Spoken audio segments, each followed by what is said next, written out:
Welcome back. Khammam స్థానిక సంస్థల MLC స్థానానికి వైఎస్ఆర్సీపీ అభ్యర్థిగా లింగాల కమల్ రాజ్ బరిలో ఉన్నారు. ఏ పార్టీకి స్పష్టమైన మెజార్టీ లేని ఖమ్మం ఎమ్మెల్సీ స్థానంలో మొత్తం 726 ఓట్లున్నాయి.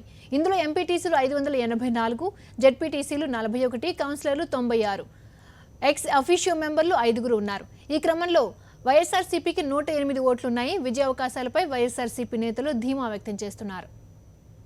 ఈ ఎంపీటీసీల వాణిని, స్థానిక సంస్థల ప్రతినిధుల వాణిని అక్కడ వినిపించే దానికోసం నాకు అవకాశం ఇస్తే తప్పనిసరిగా వాళ్ళ పక్షాన మాట్లాడతాను, పోరాటం చేస్తాననేటువంటి నమ్మకం ప్రజల్లో ఉన్నది కాబట్టి మేము పోటీ చేస్తూ ఉన్నాం.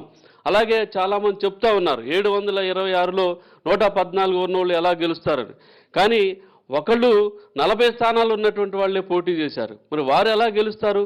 అందుకనే వైఎస్ఆర్ కాంగ్రెస్ పార్టీకి ఈ రాష్ట్రంలో స్పష్టమైనటువంటి విధానం ఉన్నది.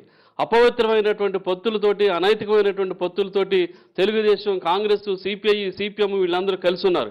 కానీ మా విధానం స్పష్టంగా ఉంది కాబట్టి మేము ఒంటరిగా మా విధానాన్ని చాటేదానికోసం ఈ ఎన్నికల్లో పోటీ చేయడం అనేది జరుగుతూ ఉంది. ఈ జిల్లాలో టీఆర్ఎస్ పార్టీ స్థానిక సంస్థ ఎన్నికల్లో 3 స్థానాలే వారి బీఫామ్ మీద గెలిచి అనేక రాజకీయ పార్టీల నుంచి ఏదో మాటలు చెప్పి అధికార పార్టీలోకి తీసుకొని అధికార పార్టీ తరపున ఈరోజు ఎమ్మెల్సీ ఎన్నికల్లో ఒక అభ్యర్థిని నిలబెట్టారు.